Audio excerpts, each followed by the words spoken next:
Welcome back to another episode of Digital Fluency, the only podcast where you are guaranteed to get smarter about the digital world or your money back.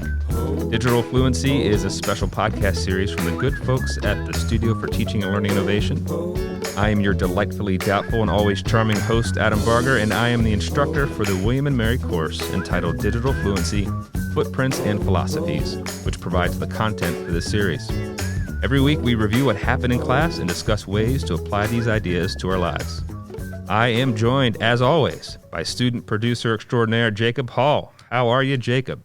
Oh, I'm so good. I'm trying to decide what two adjectives I get, like jubilantly joyous and I don't know. That's pretty good. J is hard. Yeah. So if you want to make it match your name, that's hard. I've used gelatinous before as my Can you say that about people? I'm not sure. I guess you can say it about yourself. Yeah. I would consider myself gelatinous. Yeah. So anyways, I'm doing well, Adam.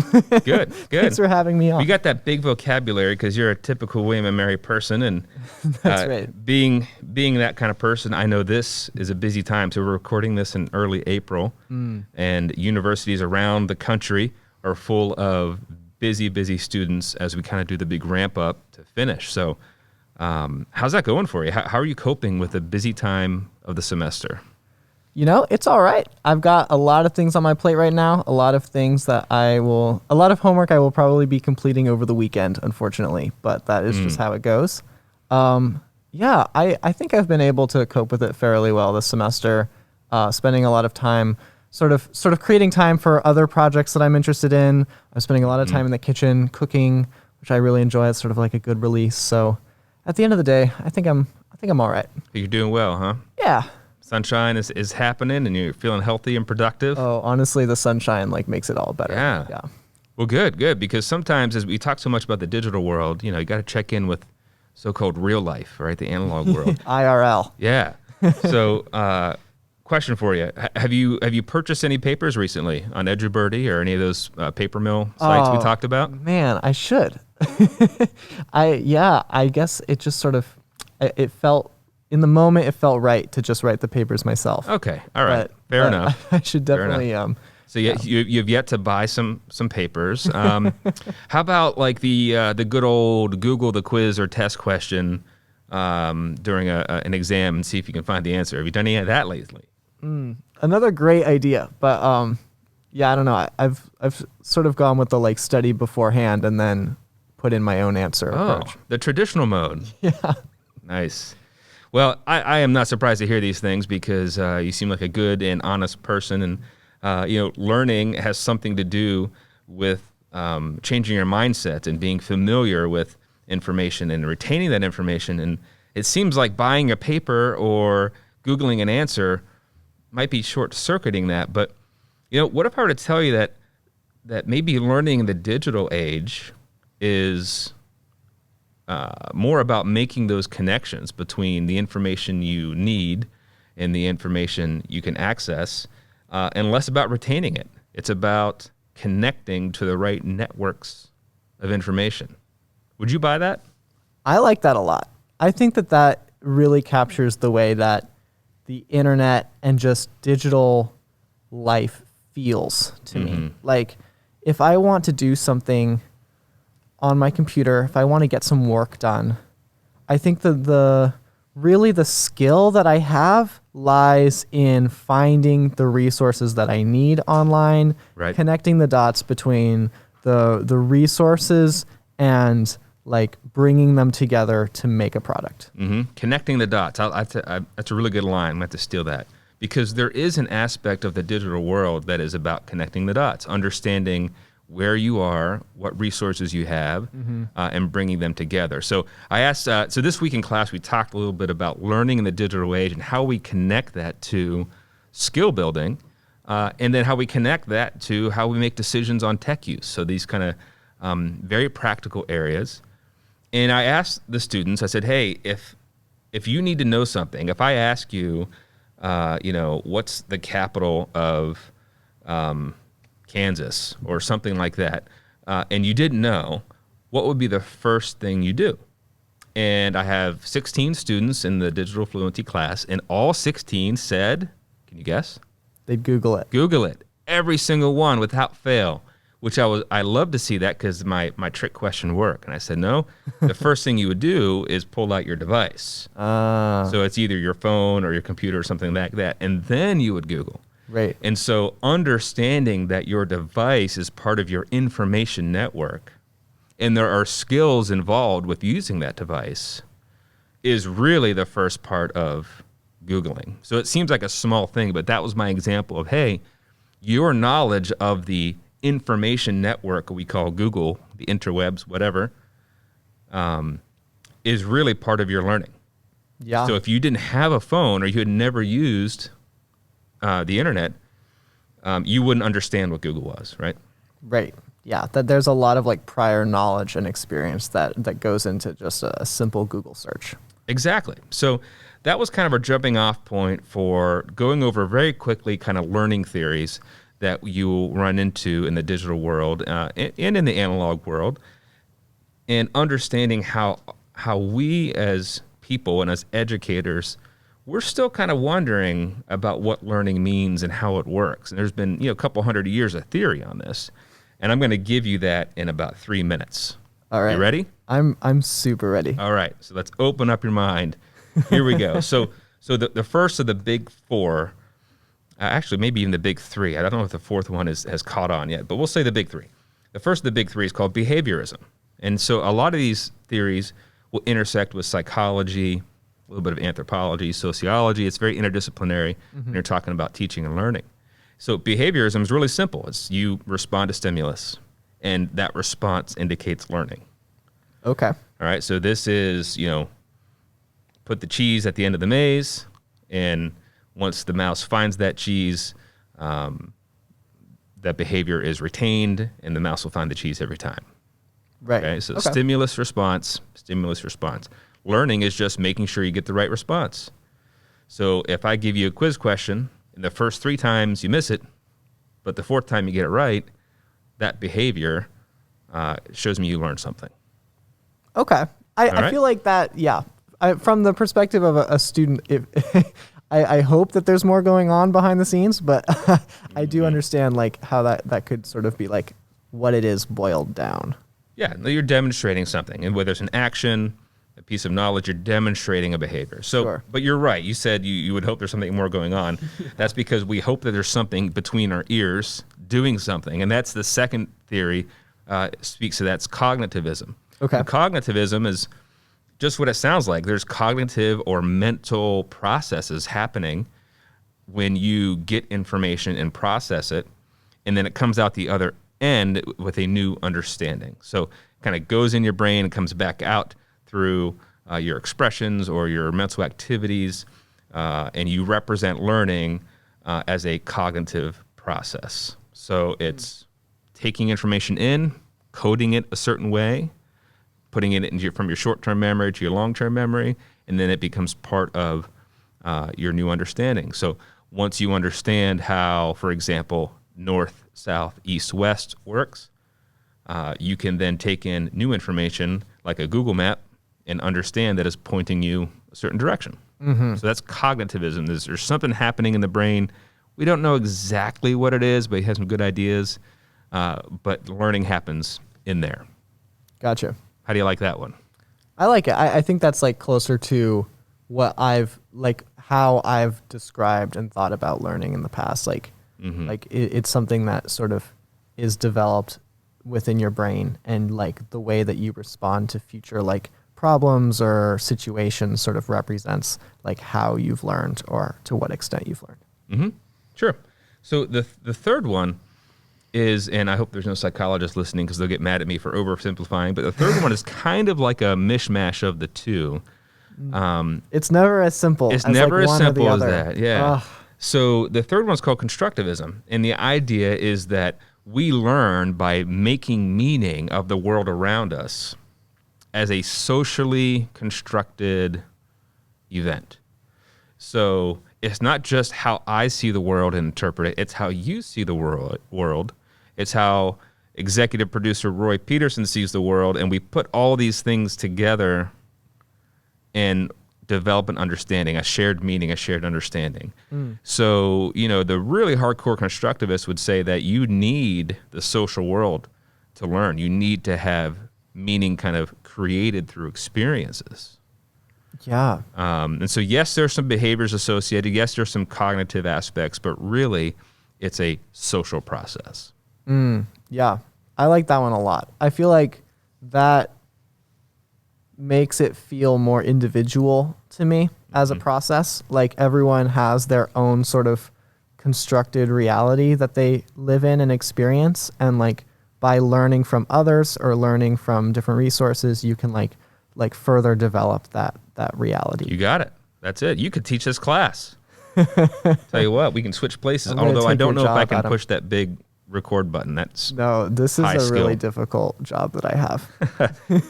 Now there's a fourth, and this is the renegade theory, and it hasn't fully caught on. But when we talk about the digital world and being a digitally fluent person or learner, I think this fourth renegade theory is the most interesting. It's been around for not quite 15 years, and that's because it didn't develop until we were well into the digital world, and this is probably just at the beginning of Web 2.0. Remember we talked about the different types of the web? Yep. So just at the beginning of Web 2.0, where we're starting to see more creative activities, more communication back and forth, and started seeing the web as the connective tissue that brings people together, people and information and resources. So this fourth theory is called connectivism. And connectivism basically claims that now that we are in the digital age, how we learn and gain skills specifically is all about how we navigate the information networks. And so there's networks of information, tools, people, there's learning networks, there are networks of computers doing things, like Google and other, networks of servers, there's hardware, there's software, there's all these things building digital networks, and it's how we navigate that network that helps us learn. So understanding that if I need a certain piece of information, knowing where to go or who to ask or how quickly and efficiently I can get that information, that is actually learning. It's navigating the networks of the digital world. So that's a little different. What do you think of that one? I like that one. I think it might I think some of these can coexist, and like it does sort of feel similar to the constructivism view. But yeah, I think it does it describes pretty well my sort of experience on the internet, how, there are all these specific resources on the internet that I like, sites that I generally go to, things that I like to do as someone who enjoys programming. There's different languages that I like, documentation for those languages that I go to when I want to create something. So I feel like my experience on the internet is so dependent on the network of resources that I use and follow and think about, and that is what makes my experience different than maybe yours. Right, because I would imagine that if we both wanted to learn a new programming language, that your network will be much more efficient than mine. So if we both started on, I don't know, name a language, Python. Is that a language? It is, yes. Okay, so if we both start on that at the same time, because you have a different network of information, experiences, people, resources than I do, you will probably more efficiently navigate the different hurdles to learning Python than I would. Yeah. And it's going to take some experience with me in the programming world to really hone that network. And so behind connectivism is this idea of both intentionality, like we can be designing networks intentionally, but also passivity, in that if we are not actively taking part in the connected networks of our lives, it's not going to stop those networks from developing. We have to be an active participant. Yeah, I think that's definitely true. I think that there are so many things on the internet, just generally, that are super interesting and useful and helpful, but maybe not connected in the way that you initially think that they might be. And the experience of delving into a topic and finding the like most useful or most applicable resources is like most of the battle. You know, like that is what it means to create things these days digitally, or like research things online. Yeah, I would agree. And I think the curatorial aspect, right, where you have to curate what's out there, is the challenge. And so there's a concept in the education world called personal or professional learning networks, PLNs. And PLNs are about having a designed approach to ongoing learning. So, for example, you might not follow every single programmer on Instagram, but you might follow the ones that are most applicable to your situation. Sure. You might not read every single news article, but you might have a news aggregator that pulls from several different places and gets into one place for you. So you don't have to go and, scavenge hunt for things. And you might not try to develop relationships with every single person in your field, but you're going to have specific people that you can collaborate with that enriches you. So the idea is you are always curating and adjusting your own learning network. And so that's pretty easy to understand, but the point we talked about in class was you need to have kind of a lens or a framework to help you go about that. You can't just jump in, all right? You got to have a way of navigating this in the real life. And so what I presented to the students was, two ends of a spectrum in the digital world in terms of how you engage with it. There is the digital minimalist and the digital maximalist. Pretty easy to understand, but the minimalist is going to have a lot less digital in their lives. The maximalist will have a lot more. So I'll tell you more about that, but just on that first definition, where do you think you are? That's really interesting. I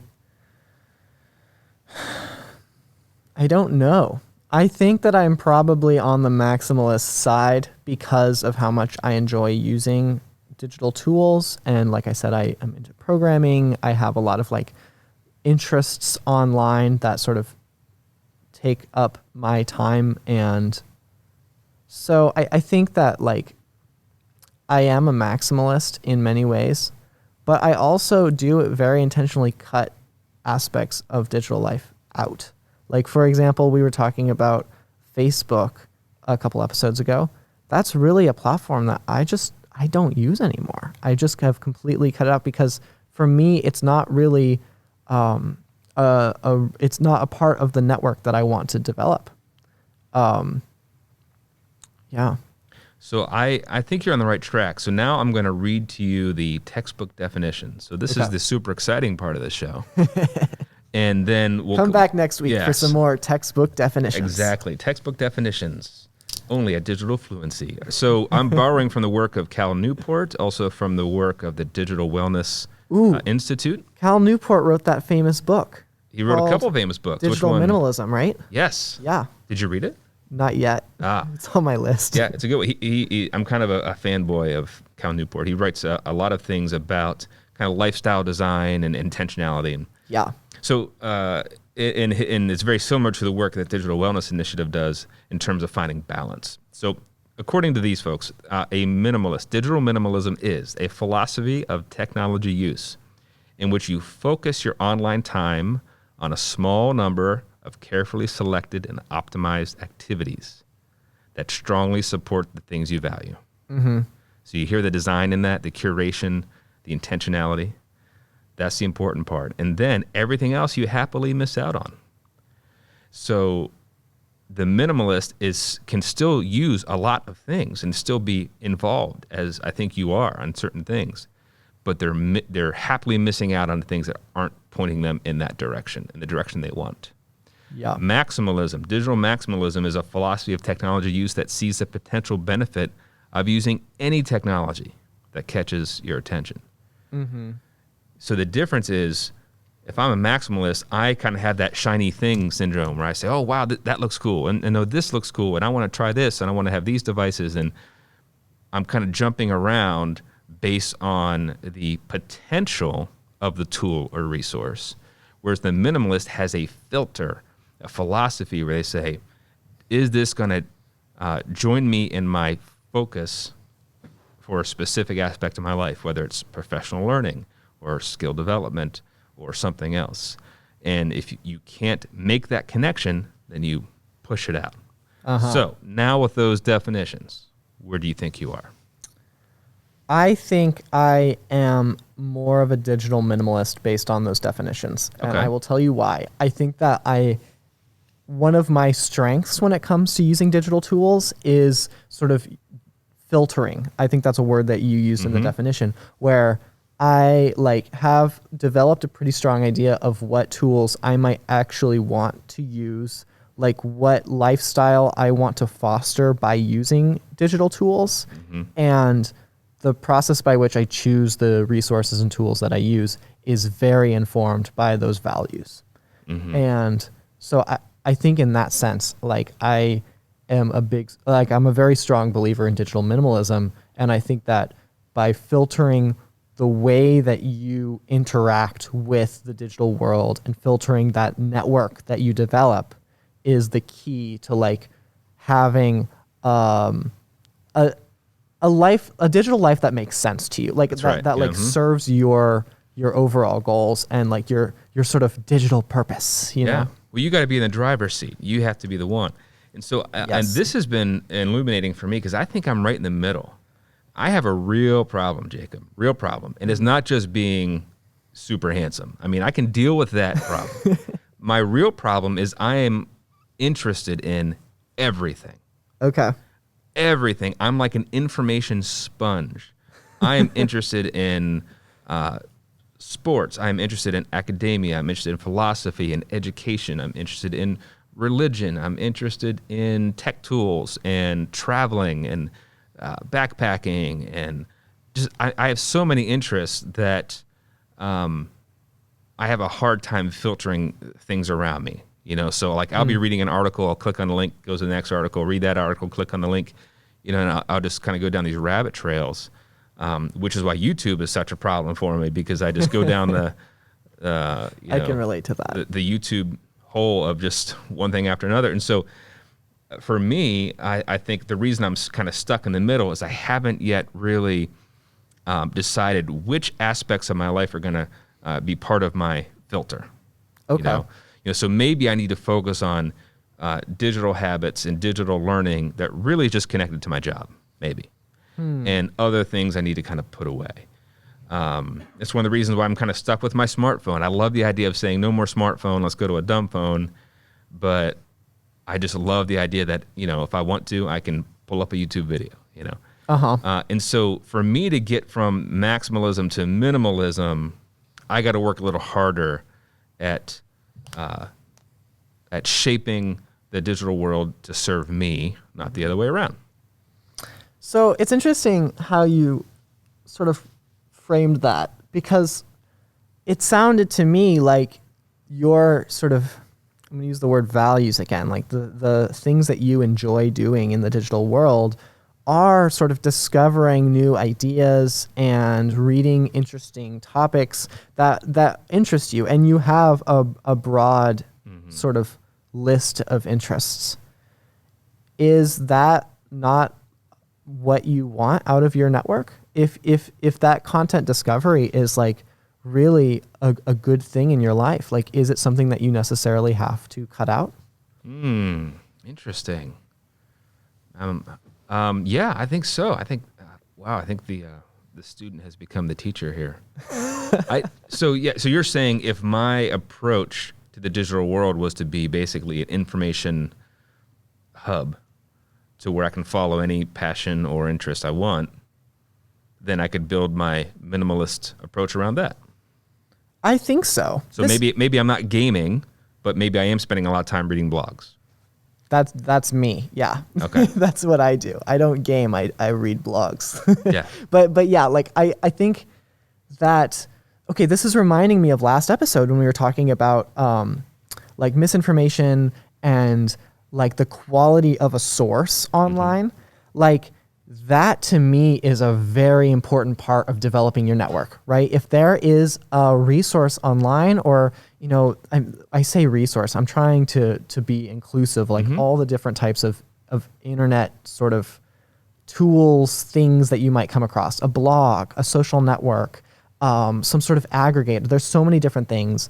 I think that identifying the quality of that source is not only about identifying if it is like conveying true or accurate information, but from the perspective of myself, the user of the digital tool, I want to identify whether or not it's aligning with what I want out of my digital life. So if I come across, this the Adam Barger newsreader online, right? And it's like this great aggregator. It's got all this like all these news sites that's linked. It's updated every minute. It's really great. But it has like all these sports posts. And like, man, Adam must be really into sports, but like that's not really my thing. I might decide not to use that news aggregator very much because it's got a lot of things that I'm not really looking for. And I know that there's other sources that might be like more aligned with what I'm out for. Mm-hmm. Well, I think that awareness is part of the secret, because I think there's an aspect of digital FOMO, like, I'm missing out if I don't read all the news, or if I don't try all the tools or get all the apps or be on all the social networks. All these things are part of the experience, and I think sometimes it's like, I got to be doing all of that. And I think your point is a good one, in that you have to be aware of what you need and what you want before you can start shaping that network. Yeah, and like I totally agree that it's a thing where people like really want to be the most well-read about just everything, or like I don't know. There's a lot of people who read like I don't know, these huge news networks, right? Like, for example, I sometimes read the New York Times. So the New York Times posts stuff about all different types of topics. They have, if you go to their front page, they've got, interesting opinion articles about X or Y or whatever. And that might be my interest, right? I might be subscribing to their sort of journalism as a whole, but also I don't think that it should be like anyone's goal to be well read on everything that the New York Times might write about. Right. And like, I think that like choosing whether or not to spend your time reading any individual article or going to any site or like identifying with any larger network is a huge part about like valuing your own time, and like also getting better at identifying which resources work best for you. And then happily missing out, right? That's the other side. We can't forget the side of happily missing out on the things that aren't serving you. And that can be hard. So like my friend was laughing at me several months ago because he was telling a story about, what's his name? The quarterback for one of the teams. Mahomes, that's it. Okay. And I was like, who is Patrick Mahomes? And he's kind of laughing. He's like the best quarterback on the planet and MVP and all this stuff. I was like, well, I have no interest in the NFL. In fact, I have active anti-interest in the NFL. I have moral issues with the NFL, so I've eliminated football from my life. And I'm happy about that. Yeah. And it's only when my network is challenged where I think, maybe I should know.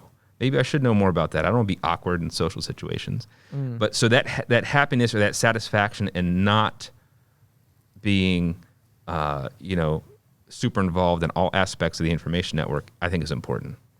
I think you're getting at a really interesting sort of tangential point here, which is that just because you've defined your own network and you have a very well-defined list of the things that you want to spend your time doing and the things that you don't want to, like the things that you're willing to cut out and you're happy sort of leaving behind, that doesn't mean that you are not going to like interact with other people who have different networks, and you're going to sometimes cross over into a different network. Sometimes when I'm doing maybe a research project for class, I'm researching something that's like pretty well outside my usual network, right? Like I'm not usually reading about this very specific topic, or trying to find like blogs related, I don't know, whatever it might be.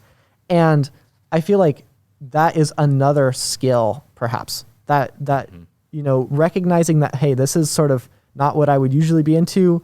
I don't need to know everything that there is to know about professional football, but like still being able to navigate that situation and sort of bridge that network when you need to, I think is another like important skill. Network bridging, network hopping. Yeah, that's network hop. Yeah, we could add to the connectivism literature and say, hey, you have to be at a network hop. Yeah. I like that. We could add that to our list of takeaways. It wasn't there to start with, but I think it's time. It's time. It's time for the takeaways. Time for the takeaways. Here we go. So if you want to efficiently navigate network learning and maybe even be more of a minimalist, I have 3 takeaways. Number 1, curate resources to make big networks small. Curate resources to make big networks small. Listen, Jacob, the interwebs are big. They're everywhere. There's too much out there. There is. The skill is not access. The skill is curation. So curate resources to make big networks small. Now, you could still network hop, as you just eloquently explained, but if you have a smaller, more intentional network, it will serve you. That's number 1. I assure you, dear listener, that it is okay to have a small network of people or resources that you dearly love, and to stick with that. And if that means that you're not on your phone all day, that's probably a good thing. Yeah, absolutely. And yeah, that's a whole nother podcast. We can talk about phone behavior some other time, Sure. but I like that example. Yes. All right, takeaway number 2, examine the life costs of extraneous tech in your life. Examine the life costs of extraneous tech in your life. Now, by life costs, I'm trying to get at this idea that not everything is an even trade of time, efficiency, maybe even dollars. It's not just it's not an easy kind of like return on investment evaluation. A life cost could be, are your networks and your digital behaviors taking you away from other things that would bring you more value? Absolutely. So the life cost of me being on my phone, even though my phone is super convenient in a big piece of my learning network, being on my phone might cost me time with my kids. Or it might cost me time in nature or something like that. So there are difficult to quantify life costs that we should consider when trying to cut out tech. And you know what? If you weigh those pros and cons, the costs of using any specific digital thing, and you decide that it is worth it, I think that's really empowering and you should go for it. But I do think that people should be very intentional about weighing those costs. Yeah, and that in and of itself is a skill. It's a different kind of philosophy and skill and existence that we're still figuring out in 2021 because we're still fairly new to this. If you buy the idea that digital has ushered in a new sociology, a new way of existing, then this is a skill you have to build, which is actually related to takeaway number 3, which is be intentional about skill building in the digital world. Now, we won't go on a tangent here about following your passion, but this came from another Cal Newport resource where he gave a TED Talk on following passion being bad advice. And the idea is having valuable skills, rare skills, marketable skills, skills that serve you. Those are the things that will lead you into successful experiences. Not so much just saying, you know what, my passion is making donuts, so I'm going to figure out a way to make $1 million making donuts. So that's part of it. But more important to this tip, be intentional about skill building in the digital world, is you have to seek out the skills and experiences that are going to serve you. And taking every class on LinkedIn Learning or from taking 20 classes from Coursera may not serve you if they're not targeted. So it's that intentionality. And I think you said with the last tip being empowering, I think you get that here too. When you find skills that build into your life and help push you in the direction you want to go, that is also empowering. I really like this one because I think a part of skill building is recognizing what skills you really do want to learn, and then recognizing that you have developed that skill for yourself once you have. And that is, as you just said, very empowering. And that's I think the greatest thing that we can do in response to this very digital life that a lot of people are living is developing intentional, specific skills that make digital life more powerful for us and make it so that we can achieve our own goals through using digital tools. That's right. The digital world should serve you, not the other way around. Yes. The digital world should serve you. So I think that's a good place to leave it, but do you think you'll start working on that skill of buying more papers from EduBirdie? Because that's a network learning skill, Jacob. Yeah. I promise your professors aren't listening to this. I'm going to have to send in my first paper to EduBirdie and see what they say. Make. Yeah. There you go. Yeah. Now, you would never do that, not in a million years, but the idea of knowing that EduBirdie is not a place for you, that's making the digital world work for you, right? It's true. I have no fear of missing out when it comes to EduBirdie. No digital FOMO. Well, hey, Jacob, thanks again for your wisdom and your time. Absolutely. Best of luck as we roll up onto finals here in a few weeks. Oh, thank you. All right, Take we'll care, see you Adam. next time. Bye.